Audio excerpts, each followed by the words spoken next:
Yo, what's up? Welcome back. Dito po sa Derek Adoy TV Sports. Alam ko kung bakit kayo nandito dahil na naman po sa napapabalita ha na 3-team trade daw ha. Si Parks nasa Hinebra na naman no at si Stan sa TNT. Pag-usapan natin 'yan. Ahan Missy out daw. At mga pa-shoutout. Okay, bago po yan, ako po yung nagpapasalamat muna ha sa mga makabagong subscribers po ng channel na ito. Nako, welcome po guys. No? At sa mga patuloy na sumusuporta, maraming salamat po sa inyong pagsuporta guys. No? Sa mga hindi pa subscriber, aba, ano pang iniintay nyo? Hindi nyo ba alam ang dahilan ng pag-subscribe nila dito? Ito po ang nag-iisang channel na bumabakbak sa mga fake news vloggers, no? Budol vloggers. Dahil ito ay walang karga no ng mga clickbaits, no, mga chismis. Okay? So, ito po Andoy TV Sports. Click na guys, libre yan, promise. Okay. So, yun na nga po, no. Agara na po tayo mag-shoutout muna, ha? Kay Renato Espinar. Pag naglaro daw si Kai sa Gilas, makakabawi ang Gilas pagkatalo sa New Zealand. May chance po talaga, no. Kay Ma'am Irene Quillas na nagte-thank you sa info about Brownlee, no. Malapit na po. Salamat po ma'am, no? Salamat po. Okay, so yun na nga po ang ating pag-uusapan dito, no? Totoo ba yung trade na yan? Yan ang mabilisang tanong, mabilisang sagot, hindi. Yan po yung pinanggalingan yan, page na naman, no? Na, ewan ko pa dito sa YouTube channel, no? Na nagpapalabas niyan, mambira naman.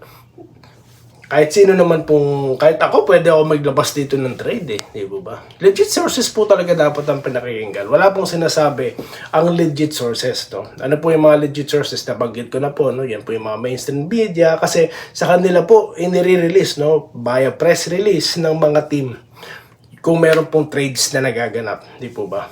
At ang mga exclusive trades po guys, hindi po yan pinapadaan kung kani-kanino. Bigla na lang po yan i-anunsyo para wala pong makaharang sa transaction. Kasi ang mga trades po, business yan eh. So, hindi po yan pwede malaman ng mga chismoso, chismosa, no? Kaya yan po ay walang katotohanan yung trade na yan. Bagamat nabanggit ko dito, no, na due to the, questions ng ating mga subscribers about kay Ray Parks. Kaya tinapik po natin. At with the assets of Barangay Hinebra, kaya naman po ma-acquire eh. Di po ba? Pero hindi po kapalit ni Ahan Missy. Dahil kabalbalan po yan. No? Napakabobo po ng team. No? Napapayag sa ganyan. At sinasabi pa nila yung terapirma daw nag-trade. Di ba nga kasama sa deal na walang trades? No? Kasi hindi pa naman tapos ang negosasyon eh. No? Nag-back out ba o ano ba nangyari, 'di ba? So, hindi pa natin alam ang balita, baka ongoing pa yung negosasyon. So, walang trade diyan, no? Dahil yun na nga hiniling ng bagong team, 'di ba? Walang trades. At 'di ba nga, poprotektahan din ng PBA 'yan. Na wala ng trade bago ang bentahan, okay? Or bago matapos ang transaction. So, ganun po 'yan. At maganda pong yan tawag dito, di ba nabanggit ko, posible yung mapunta kung gustuin nila. Si Malonzo ang kapalit. Equal to equal. Ayoko na ng mga extra player ipapalit sa superstar. Corny po yun. Badoy na po yun, no? At paano na naman ang mangyayari dyan? Ano na naman? Ilalagay na naman sa skaparate. Sa aparador, sa baol. So hindi, dapat po ang aking pong suggestion sa mga nakaraang content po. Maganda na po for the future, no. Gamitin yung mga assets na yan kaysa nakatulog lang diyan sa aparador. So yan po ang take ko diyan. So again, sinagot ko na kanina, no, wala pong katotohanan niyang kumakalat na yan, okay? So dito po tayo kay shoutout na po ulit tayo kay John Romel Adino, no, na nag-good luck to Justin to play on Gilas. Well, pakiramdam ko naman po makakalaro si Justin sa Gilas, no. Pakiramdam ko naman po. Okay? Kasi wala pa naman pong nilalabas itong mga sanctions, di po ba? Di katulad ng ibang mga channel diyan, no, yung mga grabe notorious maglabas ng mga peking impormasyon, banned na daw. Tapos lulusot sila. Palalabasin nila yung band na yung nakaraan yan eh. 'Di ba? Para hindi sila masabihan ng fake news kasi marami po rito sumasama ang loob pag binabanatan ko yung fake news eh. Yun yata yung mga kaalyado nila eh, di po ba? So dito tayo kay Minerva Java, ma'am, no? Nag-hello, nawa po'y makalaro daw po si JB sa FIBA. Well, hanggat ano po, no? Abang po tayo ng latest, ma'am, okay? Dito tayo, tropa, ingat ka din, pag-pray mo din na hindi sana matuloy yung April 20. Alam niyo po, I don't think mapipredict yung mga ganyang bagay, no?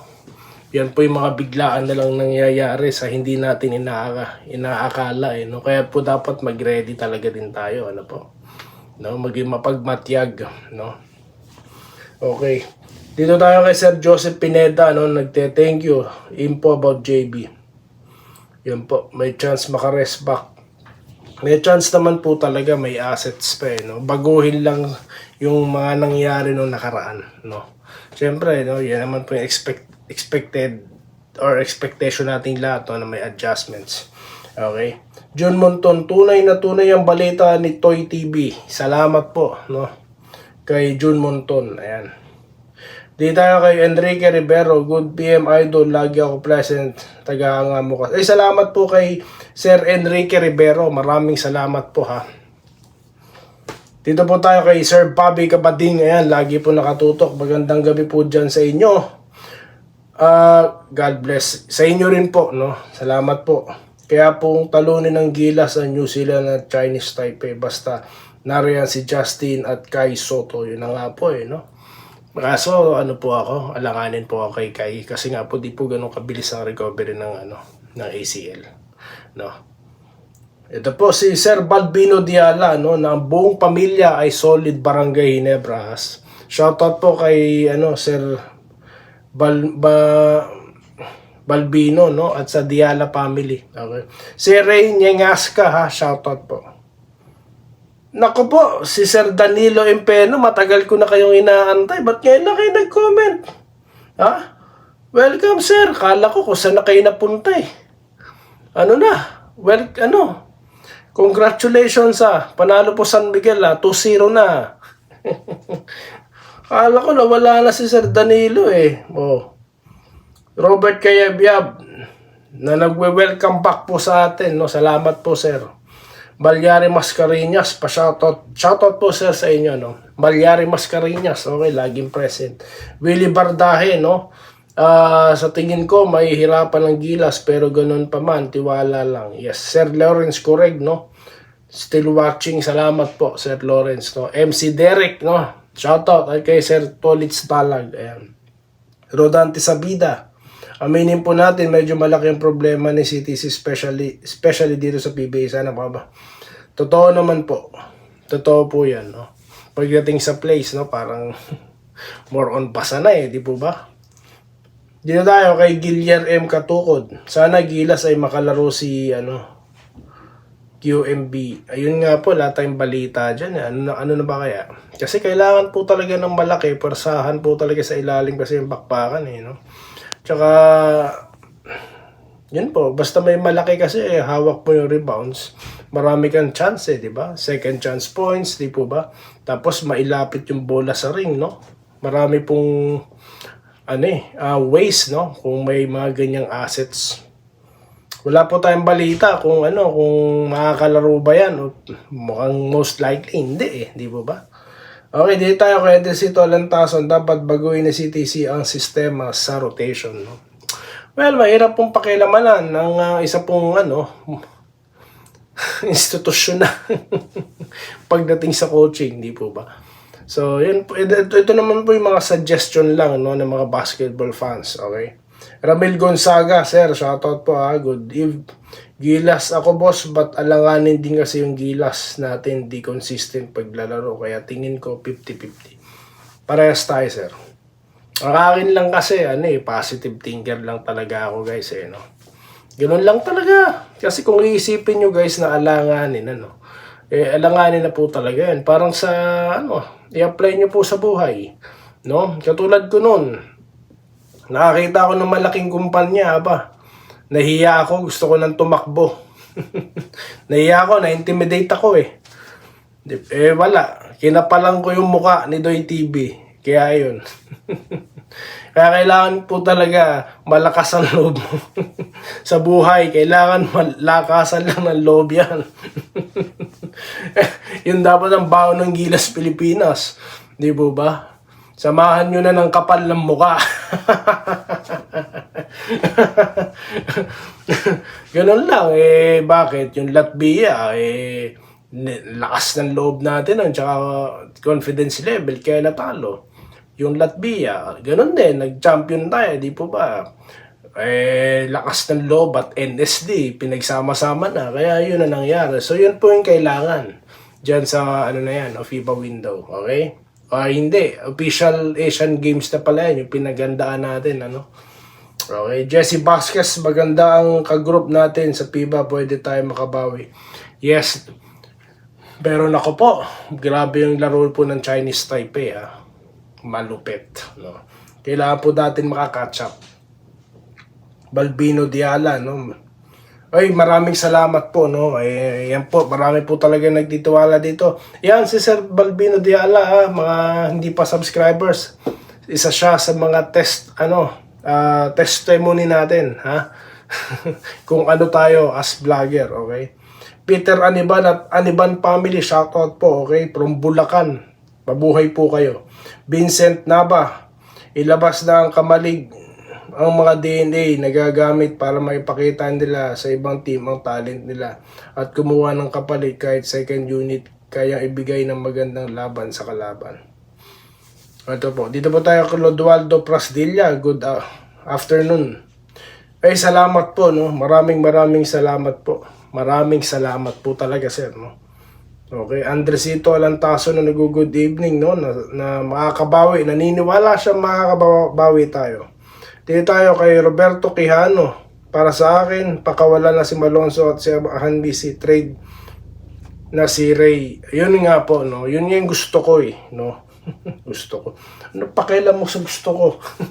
Sa gusto mo, ano tawag dito? Ano pakialam na malis mo sa gusto mo, Doy TV? Pero alam niyo po, guys, come to think of it, yun na nga, di ba?